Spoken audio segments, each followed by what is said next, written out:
For a year now, special forces from the Security Service of Ukraine have been effectively operating in the most difficult areas of the Pokrovsk defense.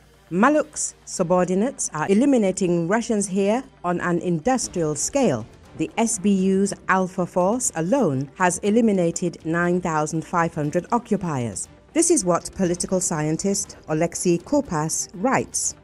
The expert cites figures and emphasizes that the service's fighters are among the leaders in terms of destroying enemy equipment and personnel. Maluk has built a system that maximizes the service's ability to minus the enemy and its equipment, the political scientist emphasizes. Kurpas recalls that the SBU was one of the first in Ukraine to develop drone technology and has consistently played a leading role.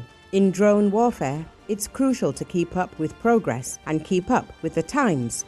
And as far as I know, the methods implemented by SBU Special Forces are later adopted by other units, the expert writes.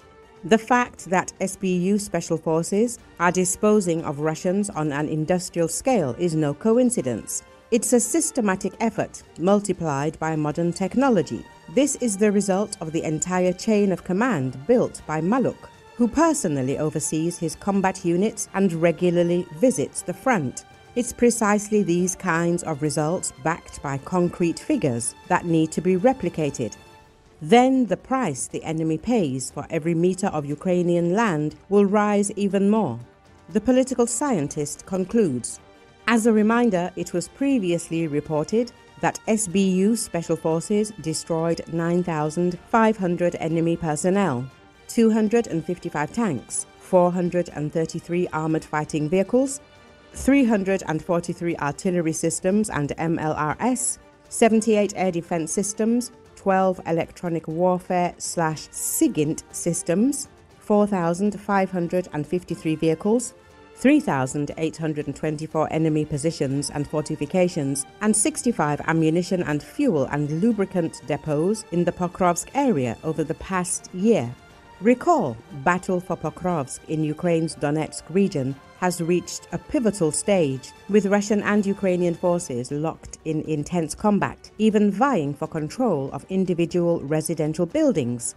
According to soldiers and analysts, this fierce fighting on the ground also underpins a crucial diplomatic struggle, as both Moscow and Kyiv seek to persuade US President Donald Trump of their military advantage and the opposing side's weakness. Russia asserts its forces have encircled Pokrovsk and successfully thwarted Ukrainian attempts to re-establish supply lines. However, Ukraine refutes claims of a blockade, stating that fighting continues and its forces are inflicting significant casualties on the Russians. Pokrovsk sits along the eastern front line, part of what has been dubbed the Fortress Belt of Donetsk, a line of heavily fortified cities crucial to Ukraine's defense of the region, including Kramatorsk, Sloviansk, and Druzhkivka.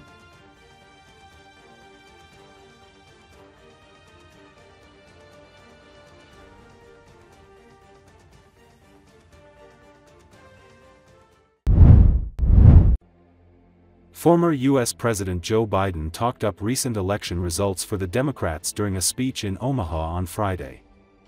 According to Associated Press, the address in Nebraska at the annual Ben Nelson Gala was his second public appearance in the past week and second since completing a round of radiation therapy treatment for the aggressive form of prostate cancer he was diagnosed with after leaving office. Speaking about the results, Biden said he believed the American people are sending a message to Trump and to his crowd. "I just want you to know, you work for us, Mr. President, we don't work for you," he added. Earlier in the week, voters in races across the country backed Democrats, including in New York's mayoral race and contests for governor in New Jersey and Virginia, rejecting President Donald Trump's late and lightweight push for his preferred candidates. Democrats also secured another expected win in California, where voters approved a new congressional map that is designed to help their party win 5 more U.S. House seats in next year's midterm elections. In his speech, Biden also spoke about his prostate cancer diagnosis. "I thank God for the doctors and nurses and the incredible breakthroughs we're making in cancer research," he said.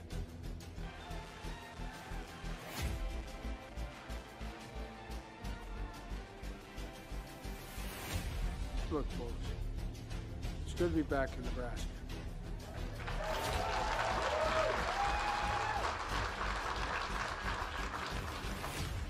Now we're back in Nebraska.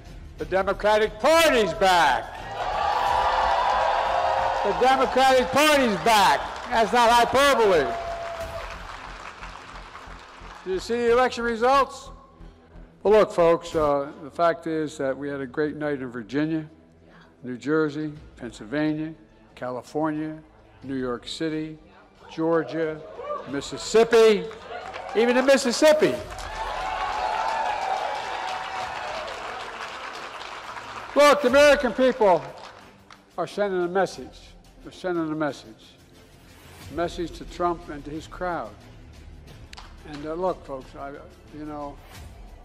just want you to know, you work for us, Mr. President. We don't work for you.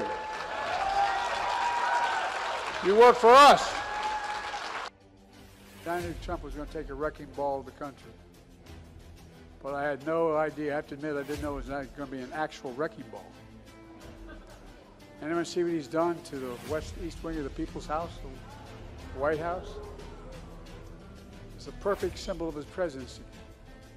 Trump is taking a wrecking ball not only to the People's House, but to the Constitution, to the rule of law, to our very democracy.